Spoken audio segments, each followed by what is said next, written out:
Hello and welcome to Byjus Exam Prep IAS. Before we start with our today's analysis, a quick gentle reminder. Byjus Exam Prep IAS has launched one of its initiatives called as the Political Thinkers and Ideas exclusively on the Telegram channel.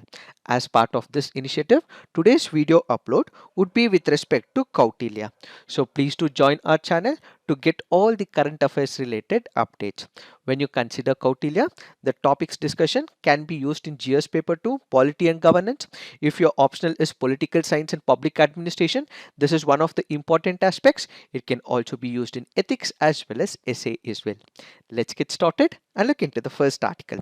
The first article says the gender pay gap, hard truths and the actions needed. Let us try and understand what is this article all about. The article here is speaking about gender parity, gender equality, and when men and women work for the same job which has same inputs, same efforts, then equal pay have to be paid to the women is what is this article all about. Let us try and understand what is the author trying to convey. When we consider a country will go through its economic transformation. A country will have its own share of economic growth as well, and a country will also bring a massive structural reform as well. When you consider India, India did have its share of economic transformation and structural reforms which it introduced in the year 1991. What exactly happened in 1991? Post 1990s, what India witnessed is called as the LPG reform. What is this LPG reform? This basically includes liberalization, privatization and globalization. With this reform, what did we do? Our country was almost in a closed economy. We did not have much of the activities with respect to the other countries as well, and most of it was also under the control of the government. The state was leading the development. Immediately after 1990s, what we opened up is called as the LPG era, where there was liberalization, privatization, globalization. We also followed what is called as the permission being given by the government to the private. So massive privatization took place, and we also integrated our economy to the global economy as well. So what we had was almost a closed economy. We opened up and we became an open economy. Once we became an open economy, what immediately transpired was economic growth for the country. And when we have the economic growth, who are the people involved? It is the men as well as the women.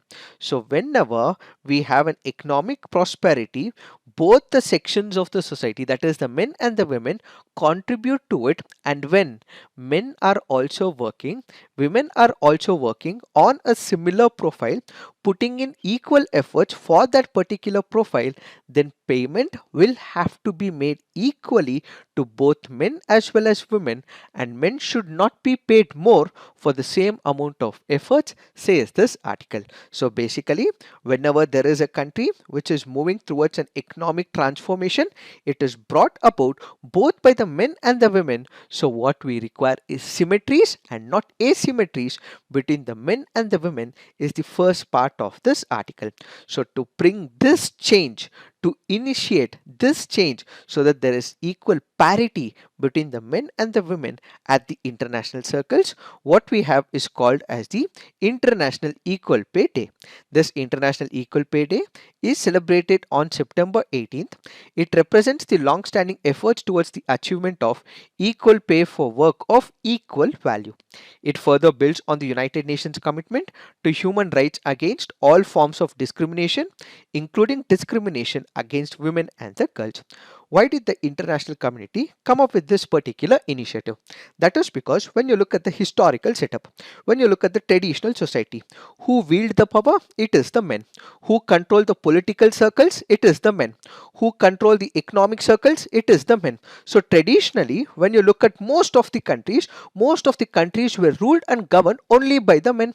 But what we have seen is a massive transformation with number of women movements that have taken place world over, and as a result, when you consider the power circles, political circles, economic circles, historically it was held by men, but now there is a transformation we are going through. We have gone through it as well. So equal power on the political level, economic level, on the merit basis should also be given to the women, which is why we have the International Equal Pay Day which comes into the picture. So the International Equal pay day basically says for a work that is done by the women which is equivalent to that done by a man for a similar work, then equal payment should be given to both men as well as the women. So achieving equal pay is one of the important milestones for the human rights as well as gender equality, is one of the objective of the International Equal Pay Day. Now the article further goes on to say what we have to consider is the impact of the pandemic. What do we mean by impact of the pandemic? In the year 2019, what we had was the COVID-19. When COVID-19 came into picture, there was massive disruption. This massive disruption basically meant it also hit the livelihood of both men and women. But who were most hurt? It happens to be the women. If you have for a particular job role, one single job where it is being fought by men as well as women, by a man and a woman for that particular job during COVID-19, priority was given to the man. Many women also lost their jobs. These women were asked to take care of their families. They were restricted to their homes. They were asked to take care of their children. They were asked to take care of the senior citizens, the elder people at their homes. So in this particular backdrop, during the COVID-19, when the entire world's economy was disrupted, the women were allowed to only take care of the children and the senior citizens, but most of the work was taken away by the men. This does not mean that the men were not impacted, everyone were impacted. But if it is about comparison, it is mostly the women who suffered the most. So this article currently goes on to say that we have seen what is called as the massive shift during the COVID-19. To substantiate this, the author goes on to say that International Labour Organization's Global Wage Report for 2020 and 21 suggests that COVID-19 crisis inflicted massive downward pressure on the wages and disproportionately affected women's total wages compared to the men. So who got impacted most in a negative way? It happens to be the women.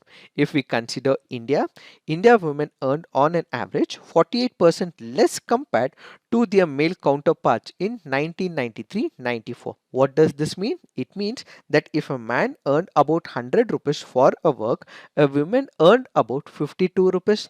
This basically means for the same amount of work, man was earning more, but women was earning less as well. Since then, the gap declined to 28% in 2018 and 19, as in the labor force survey of the National Sample Survey Office.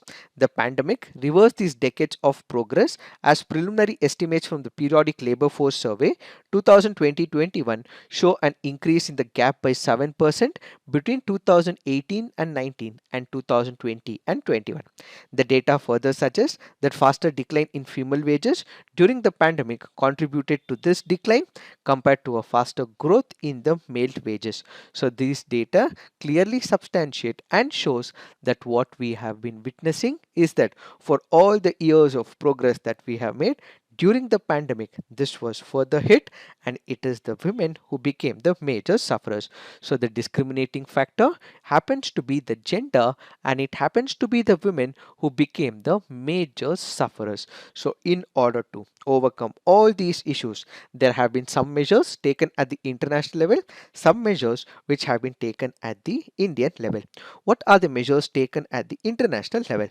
When you consider the United Nations at the international level, the United Nations has put the challenge of closing various forms of gender inequality at the heart of its action.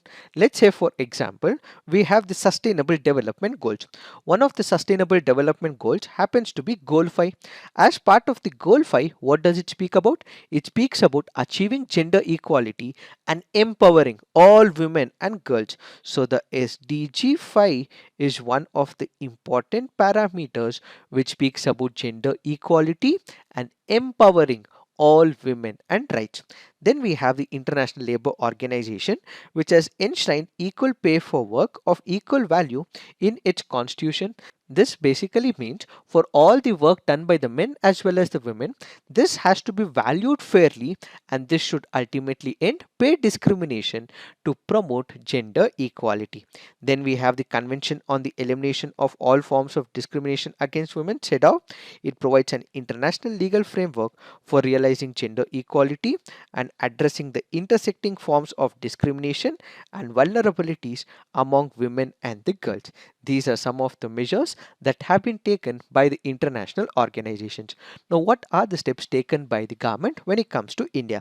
When you consider India, we enacted Minimum Wages Act in 1948, followed by the adoption of Equal Remuneration Act in 1976. So immediately after the independence, the government did realize that this disparity, this was present in the society. There was no gender parity, and as a result, it said that we are coming up with a Minimum Wages Act for which, whether it is men or women, minimum wages have to be paid for that particular job. Added to it, they also came up with Equal Remuneration Act in 1976, and in 2019, India carried out the comprehensive reforms, and replacing all these laws, what we came up with is the Code on the Wages. The Code on Wages also speaks about equal remuneration for both men as well as women for the same kind of job done at the same instant. Evidence also shows that Mahatma Gandhi National Rural Employment Guarantee Act in 2005 benefited rural women workers and helped reduce the gender pay gap both directly and indirectly. Directly, they were given money as well. They were given certain amount of money for that particular work, and indirectly, they were also empowered because of the money that was given to these women. In 2017, the government amended the Maternity Benefit Act of 1961, which increased the maternity leaving with pay protection from 12 weeks to 26 weeks for all women working in establishments employing 10 or more workers. This basically reduced the motherhood pay gap among all the mothers in the median and the high-end wage earners working in the formal economy. Apart from enabling legislations, efforts are also being made through the Skill India mission to equip women with relevant skills to bridge the learning to livelihood gap and the gender pay gap. These are some of the instances where the government of India has taken effective steps to ensure that there is equality and parity. Now, what is the most important factor? Let's also look at what the Constitution has to say. When you look at the Constitution of India, we have Article 14 of the Indian Constitution, which speaks about equality. It generally embodies the principles of equality before law and equal protection of laws for all people. Then we have Article 15 of the Indian Constitution. It prohibits discrimination on the grounds of religion, race, caste, sex, and place of birth. Emphasis here is sex, so basically it is promoting gender parity. Then we have Article 39 of D. What does Article 39 of D says? It says equal pay for equal work for both men and women. We also have Article 39 of A, which also speaks about securing for men and women equally the right to an adequate means of livelihood. So emphasis here is 39D. And finally, then we have fundamental duty, where we have 51A of E, which speaks about that every citizen has to renounce practices derogatory to the dignity of the women. These are some of the important constitutional principles which also speaks about equality between men as well as the women. So this article currently goes on to say that we have taken lot number of steps in the past, but what we require is bold and accelerated methods and legislations and initiatives so that this disparity is ultimately reduced. It is this that we have to understand with respect to this article. Now let's look into the next article. This article says what numbers don't tell us. This article here is speaking about mental health issues suffered by the prisoners when they are in incarceration. Let us try and understand what is this article all about. When you look into the statistics, 9,180 prisoners with mental illness, 150 deaths by suicide, 5 prisoners with schizophrenia and epilepsy have died according to the latest data given by the National Crime Records Bureau for the year 2021. This article currently goes on to say that prisoners in jail are facing what is called as the mental health issues. We have the data right in front of us, but there are unanswered questions. Why is the mental illness being developed in the prisons? Second question is, are these numbers that are taken are only from the mental health ward? So there is something called as the mental health ward. Is it only taken from that is the second question. The third question, or there are few people who are also seeking psychiatric medication, are their numbers also taken as well? When have the mental illness developed? Is it prior to they coming to the prison or after they have visited the prison? All this data we do not have, so it becomes the responsibility of the NCRB as well as the government to take care of such people, is what is this article all about. So basically this article currently goes on to say that whenever a person is pushed behind bars, he is put to prison, what exactly is the viewpoint of the government as well as the state? That this particular person is rehabilitated, this particular person is reformed, which is what we have called as the reformation system of prison. So once this particular person is taken from the society, is thrown behind bars, the idea is that this particular person is reformed, rehabilitated. But then this person, when he was normal in the society, when he enters the prison, what happens? He suffers from the mental illness. So is it rehabilitation? Is it reformation? Is it the change that we want this person to undergo? No, says this article. Ideally, this person should have reformed, but indirectly, this person is going through the pain. He is facing a mental trauma for which the state should be answerable, says this article. When we look into the statistics, in any case, our prisons are not overcrowded with convicts. Rather, it is the under trial population that makes up for over 70% of the prison population. More than half of those with mental illness were under trials. 58.4% were under trials, while 41.3% were convicts. However, the numbers could very well be even higher as well. So who are the people who are most impacted? It is not the convicts, but it is the under trial, says this article. The article further goes on to say that if you look into the statistics, Project 39A report on mental health and death penalty, death worthy, revealed that over 60% of the death row prisoners had a current episode of mental illness, but many of them had not been identified by the prison as needing treatment and care. Deathworthy also revealed that suicide had little to do with mental illness and a lot to do with absent social support, violence, distress, as well as despair. This clearly points out that we do not have the solutions at hand, and these people who are supposed to have been reformed, rehabilitated, are going through the mental illness. India's National Mental Health Policy 2014 considers prisoners also as a class of people vulnerable to the mental health issues. So, what are the concerns that we have when you consider these people who are in prisons and suffering from the mental health? The concerns include they do not have the healthcare infrastructure. So, whenever there is an issue, these people have to go to the healthcare. These people will have to be taken care at the healthcare of the hospital premises, which is present in the jails. But unfortunately, we do not have enough number of doctors who are able to understand, who are able to give critical health care on the mental illness front. These people are also going through what is called as violence as well. Why violence? Because the jails in this particular case are filled with overcrowding. Large number of people are present in the jail, but that many number of people are not capable of being present in that particular jail. So it basically means that there are more people overcrowding. They may not be able to sleep properly, they may not be able to conduct their daily activities properly, and at the same time, this basically means because more people are there, you might also have deadly criminals as well. They may also perpetuate violence on the under trials. There are convicts, there are also under trials as well. These convicts for whom penalty is being imposed may also perpetuate violence under the under trials as well. This basically means that these people who are supposed to have been reformed are not reformed, but instead they turn out to be deadly criminals. like the ones and the convicts, and they also develop contacts with these convicts as well.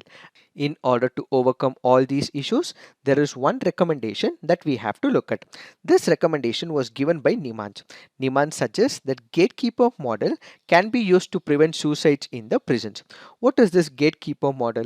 Basically, whenever there is a person who is suffering from mental illness, you require doctors or people who are specialized in identifying it. So identified who are the individuals who are suffering from this mental illness. So a constant process, a constant vigilance of all these individuals will have to be undertaken by the doctors or people in the prisons. So once you identify them, we have to identify the severity of suicidal risk and also put them on regular and supervised medication. The other is what is called as the buddy model. This buddy model is part of this gatekeeper model. What is this buddy model? Let's say, for example, there is one of an individual who is suffering from mental illness. There is another close friend of him who would be able to catch that this person is suffering from mental illness. So he should be able to understand it. He should report the same to the jail authorities. And once this person is comfortable with another person whom he calls his buddy, he should be able to bring a change in his thoughts. That is what is called as buddy system. Added to it, if you consider the jails, these people are away from their families. So whenever it is possible, they need to have a telephonic conversation with their parents, with their children, with their family members, so that they also have the social connect as well. Apart from this gatekeeper model, what I'll be sharing right now is what I have seen in the central jail. We have one of the jails in Bangalore called as the Parappana Agrahara Central Jail. What exactly happens? The jail authorities realized that there are large number of people who are demotivated. They lose the morale over a period of time because they would not be able to speak up to the near and dear ones. So in order to motivate them, what did the jail authorities do? They came up with the local radio. This local radio was installed in the jail with the collaboration of the IT company Mindtree. So what exactly happens? So you would also have a radio jockey who himself is an inspirational speaker. So every now and then, at least twice in a day, this radio jockey will give inspirational speeches as well. These people would have lost the morale of their life. So what the jail authorities in Bangalore in Parappana Agrahara did is, within those people, they identified who can speak well, who had oratory skills, who were able to convince people. So through this local radio, they were able to convince the people so that they could keep their morale boosted as well. This is another initiative that have been taken up by the Bengaluru police along with collaboration with the Mindtree. So they established what is called as the local radio. Added to it, we have other initiatives taken by the government of India. One is what is called as e-prisons MIS. This management information system is used at the prisons for their day-to-day regular activities. This includes prisoner information management system, visitor management system, hospital management system, legal aid management system, inventory management system, prison management system, police intelligence system, court monitoring, as well as kiosk information. So what is this? This basically helps in management of the prisons on the day-to-day activities. Then what we have is the NPIP, which stands for the National Prisons Information Portal, and this is a citizen-centric portal showing statistical data of various prisons in the country. Visitors can book their visit request to meet their ward inside the prison through this portal. Grievances with respect to their wards inside the prisons can also be submitted through the portal, and this portal also provides with inmate tracking facilities in a secured way to various investigating agencies. And finally, what we have is the Kara Bazaar. This is a portal for showcasing and selling products manufactured in various prisons in the countries by inmates. And necessary platform required for onboarding for the state prison departments are also in place. So these are some of the initiatives that have been taken at multiple states as well. It is this that we have to understand with respect to this article. Now let's look into the next article. This article says the process of inclusion or exclusion from the scheduled tribes list. This article here is speaking about how STs or SCs are added to the schedule list of the tribes as well as the castes. The union government approved a proposal to add several tribes to the list of scheduled tribes in states such as Himachal Pradesh, Tamil Nadu, Chhattisgarh, Uttar Pradesh, so that they can avail benefits for STs, including reservation. Which are these tribal communities? One is the Hatti tribe in the Himachal Pradesh. So remember, Hatti tribe is in the state of Himachal Pradesh. This can be important from the preliminary examination point of view. Then what we have is hill tribes of Nari Koravan and Kurivakkaran of Tamil Nadu. Then we have Binjia community in Chhattisgarh, Gond community in certain districts of Uttar Pradesh. These were included as part of the scheduled tribes in the list.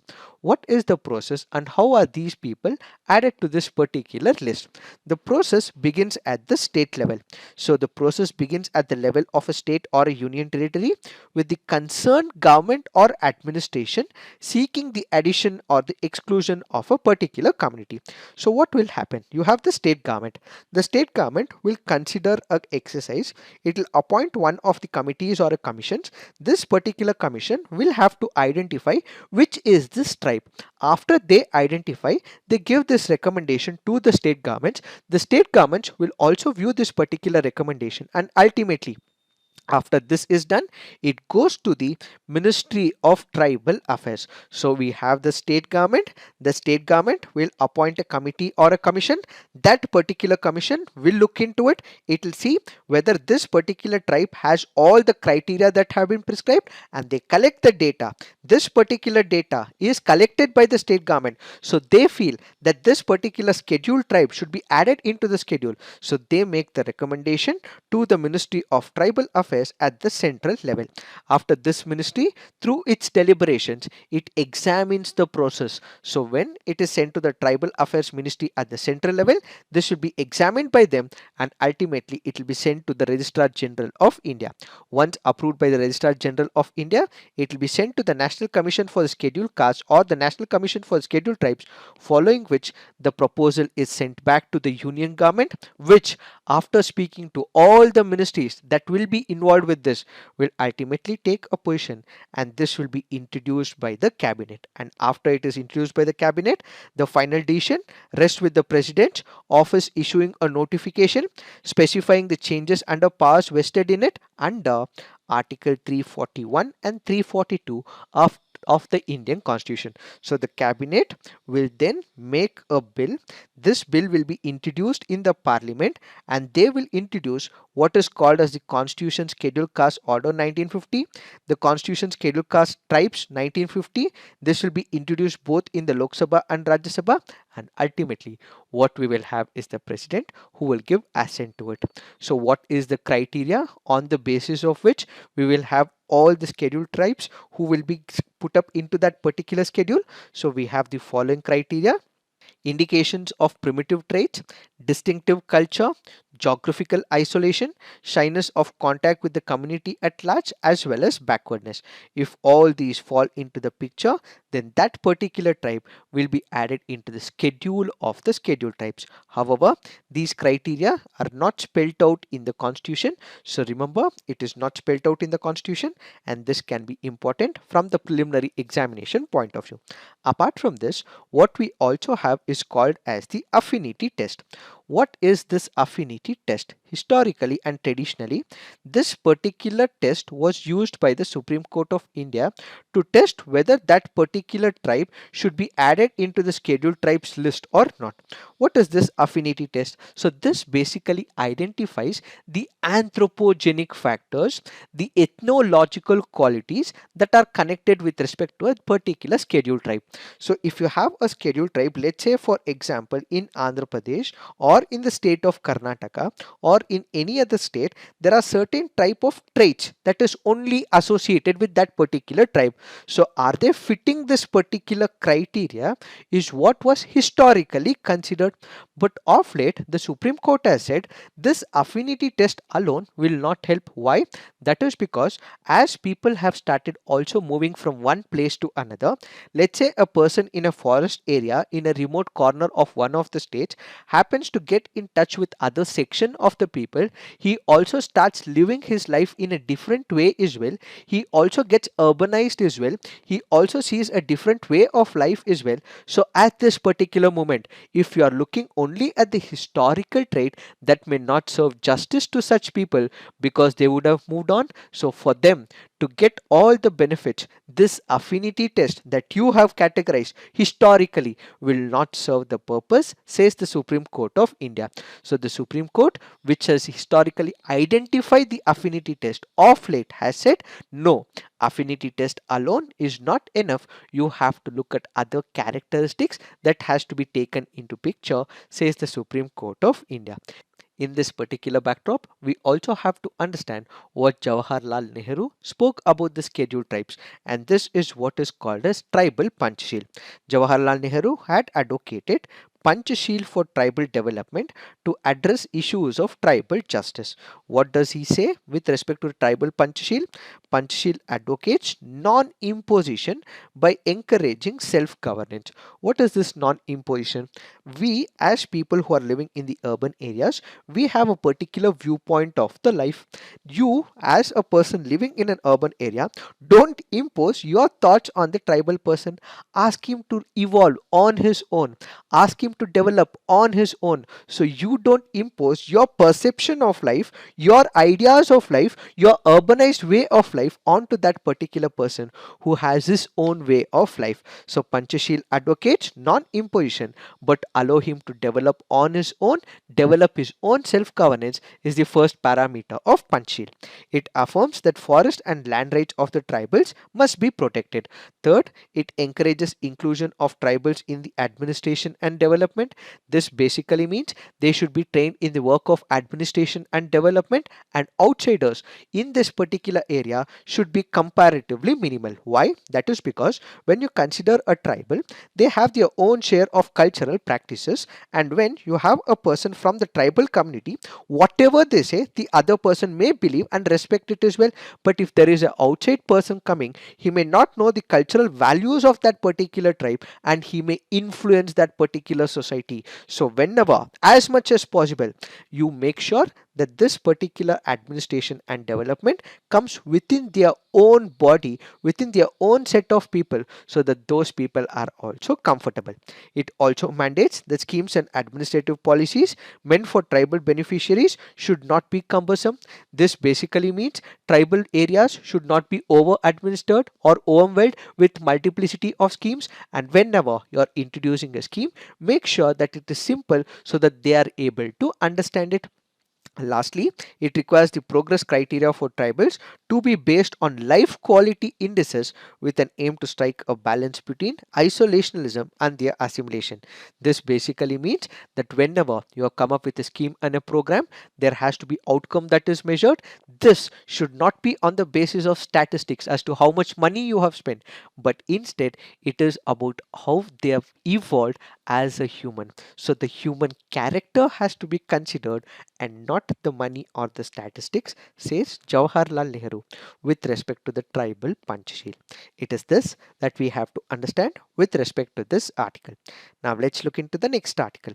This article says geopolitics without geoeconomics, a fool's errand. Let us try and understand what is this article all about. The article currently goes on to say that when it comes to India's international relations, foreign policy, India is focusing exclusively on the geopolitics area and is not focusing on the geoeconomics. It is focusing more on the geopolitics and not considering geoeconomics. It is not viewing it as complementary to each other, but it is seeing it parallelly. Is what is this article all about? First, let us try and understand what is the difference between geopolitics and geoeconomics, and then understand what is the author trying to convey. When you speak about geopolitics, what does it include? It has three parameters here. One is what is called as geo, which is to do with your geography. Second is to do with politics. The third is to do with power. So it includes geography, politics and power. When you consider geoeconomics, what we have is geography, then what we have is economics, then this also has the aspect of power as well. So when you consider geopolitics and geoeconomics, two parameters are same. One is geography, the other happens to be power. So this has to be viewed in normal sense, in the modern sense, as equivalent to each other, complementary to each other. But India is focusing on the historical viewpoint where it is seeing it in parallel. So economics and geopolitics go hand in hand. This should not be separated, but with respect to India, it is seeing it in a separate way, in a parallel way, says the author.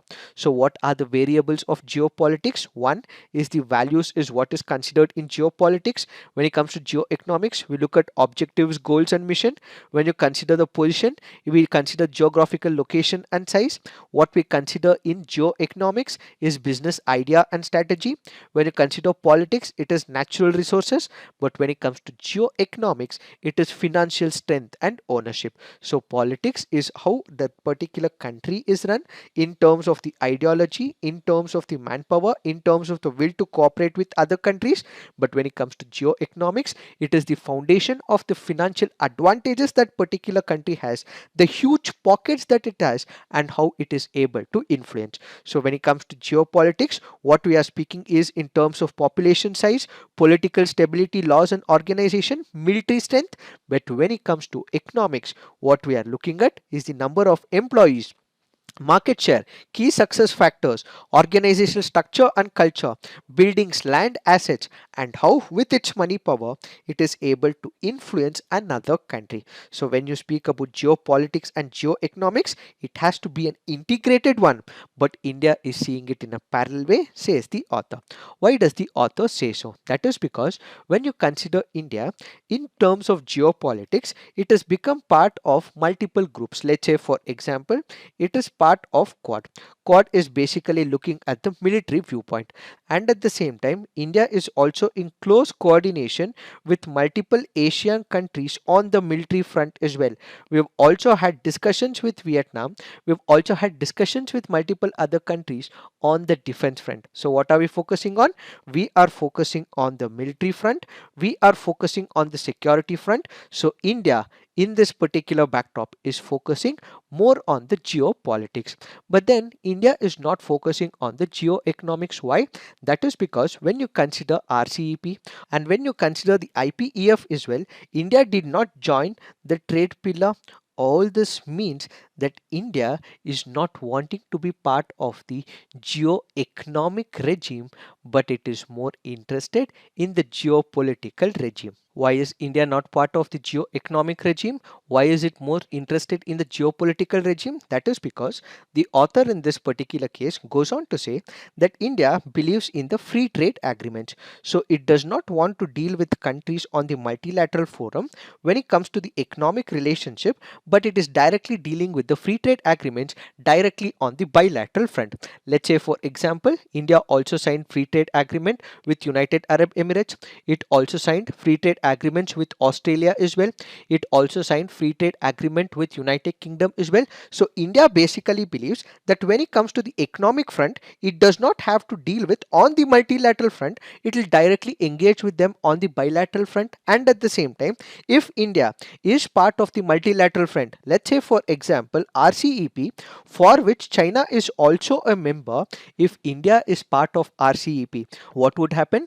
You would have the Chinese equipments, you would have the Chinese products which will be flooding the Indian markets, and ultimately India would be flooded with Chinese products which India does not want. So there are two ways of looking at it. Why India does not want to? One is because it is directly dealing at the bilateral level when it comes to the economic relationship, but when it comes to the multilateral relationship, it does not want to engage primarily because it feels that if it becomes the part of RCEP or any multilateral agreement, in that case there will be floodgates that will be opened. More products may enter the Indian markets and the domestic manufacturers will be ultimately hurt. So which is why they are not considering geoeconomics, they are not considering multilateral forums. But when it comes to geopolitics, when it comes to security, when it comes to military front, they are part of most of these organizations. This is where the author goes on to say it will not serve good, it will hurt India, says the author. The author goes on to say, first, there is an attempt, however feeble, by countries such as United States of America to economically decouple from China, and to create forums without China on board, the IPEF being one such example. When it comes to IPEF, we did not have China, so India should have ideally joined, says the author. The second reason why staying out of IPEF is a bad idea is because for India, it would be hard to integrate itself into the regional and the global supply chains without being part of the important regional multi-trading agreement. So this basically means had we entered into the IPEF on the trade front, we would have become part of the international supply chain. But now that we are not, this will ultimately hurt India's supply chain requirements, says the author. Third, we have no option but to address some of the deeper challenges plaguing the investment and business environment in India. What do we mean by it? Let's say, for example, we have United States of America, which is decoupling with China. It is not having much of economic cooperation with China. So you had multiple United States of America's companies which were operating in China, but once the economic relationship decoupled, ideally they should have come to India. But then instead of coming to India, these countries are now traveling to Vietnam. They have moved to multiple other countries and have not come to India. So India also has to address investment related issues. Fourth, if India is indeed serious about its maritime grand strategy, which cannot be solely military in nature, it needs to get states in the region to create economic stakes in India, something China has done cleverly and consistently, and vice versa. So whenever you have the political relationship, geopolitical relationship, this has to be integrated to the geoeconomical relationship. Why? That is because China has huge pockets. Because of its huge pockets, because of the economic activity, because of the manufacturing hub it is able to influence other countries as well. Only when you are able to grow, only when you have an integration on the supply chain front, only when you are integrated on the multilateral forum on the economic front, you would be able to influence another country. China is able to do so because it is part of the most of the multilateral economic agreements, which India is not. Because it is not, India is not able to influence another country on the economic parameter. Only dealing on the military front will not take us anywhere. What we also require is an economic integration. So the author suggests that what we require is the economic integration and supply chain relationship with all these countries. For one, the absence of the world's fifth largest economy for various regional trading platforms will invariably boost China's geo-economic hegemony in India. This basically means that we might have the Indo-China rivalry. We might also have issues as well. But for the past few years, what we have always had is China, which has the balance of tilt when it comes to the businesses and trade. So in order to overcome all these issues, if there are issues within India's manufacturing investment protocols, the same have to be changed. So we may have to face the short term pain, but on the longer run, what we will see is success if we are directly competing with China. So in the near future, if India has to change, what is that we have to do? The reality is that despite the military standoff on the line of actual control, India-China trade has only increased in the past year. Therefore, it is not possible for India to avoid trading with China. It is better for India to deal with issue sooner than later and in a comprehensive manner. Perhaps this is the right time to start, says the author. And yet, the only viable option to deal with such a challenge is to prepare for and face the challenge, even if it means incurring the cost in the short term, so as to eventually overcome the challenge. Given that India has not closed the door on the trade pillar of the IPF, we have opportunity to rethink. Since India has abstained as of now, joining the IPF on the trade front, we have to rethink. So China is not present in IPF, United States of America is against China. So if many other countries which are part of this particular multilateral agreement, if we have good economic relationship with them, we would be able to enhance our relationship. India should also rethink its decision not to join RECP and seek to join the comprehensive and progressive agreement for trans-Pacific partnership, from which United States of America walked out and China is seeking to join. If joining all three is too radical for India, India should start with IPEF and CPTPP, both which do not have China on board. India should also proactively lobby to become a part of the Mineral Securities Partnership, the US-led 11-member grouping to secure supply chains of critical minerals, says the author. So as of now, we are not in any of these multilateral groupings, so we have to take step-by-step approach. So in all those areas where China is not present, join that particular multilateral grouping, and eventually over a period of time develop relationship with these countries, develop and enhance it, and ultimately become part of it, so that you have to face short-term pain and develop long-term benefits, says this article. It is this that we have to understand with respect to this article. Now let's look into the next article. This article says High Court directs fresh trial in murder case. The article here is speaking about what is called as justice that also has to be given to the accused. Let me explain this in brief. There was a person, a husband, who had killed his wife. So this person happens to be the accused. So the trial court goes on to impose penalty to him. This person goes to the High Court. The High Court looks into this particular case. The High Court says for a brief period of time, this accused was not represented by the lawyer or an advocate. So this basically means there is travesty of justice. Why? Because every person who goes to the court of law, especially in the criminal cases, will have to be represented by an advocate. But in this particular case, for a brief period of time, the accused did not have the lawyer.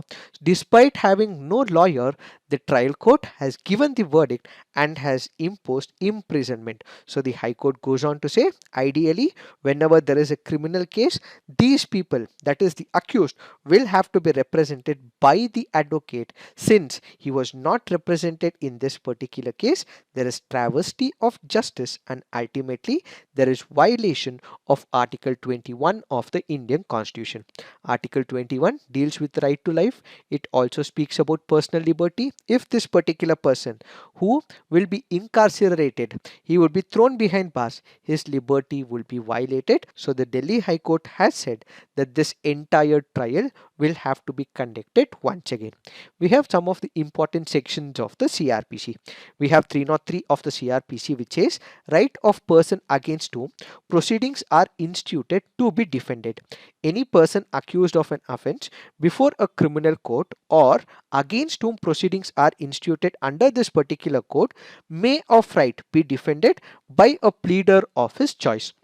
So this basically means the accused has every right to bring a lawyer and advocate for himself and defend in the court of law. So this particular person cannot be pushed by the state, but any person whom he wishes to, that particular person can be employed as an advocate for defense. And at the same time, if there is no person representing him, then the state will also have to provide one of the advocates to represent this particular person.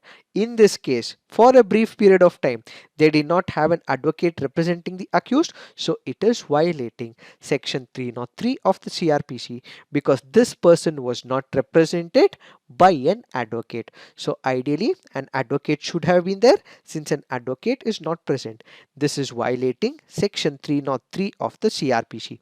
So if there is no advocate for the accused, it is the responsibility of the state to provide an accused so that he has one of the persons who is representing him.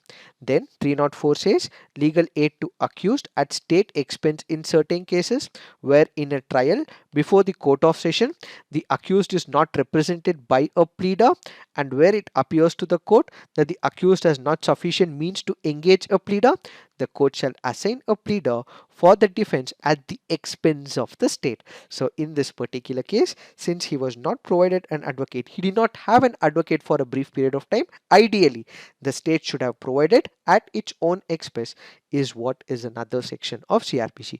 So basically, when you look into the criminal case, what you will have is the prosecution. What you will also have is the defense or the accused side. For the prosecution, it is the state advocate represented by the public prosecutor who will be representing that particular victim.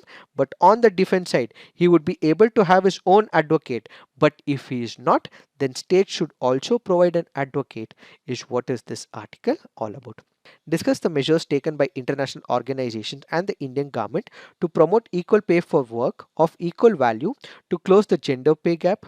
Next question. Prisoners in India have a disproportionately high rate of mental ill health.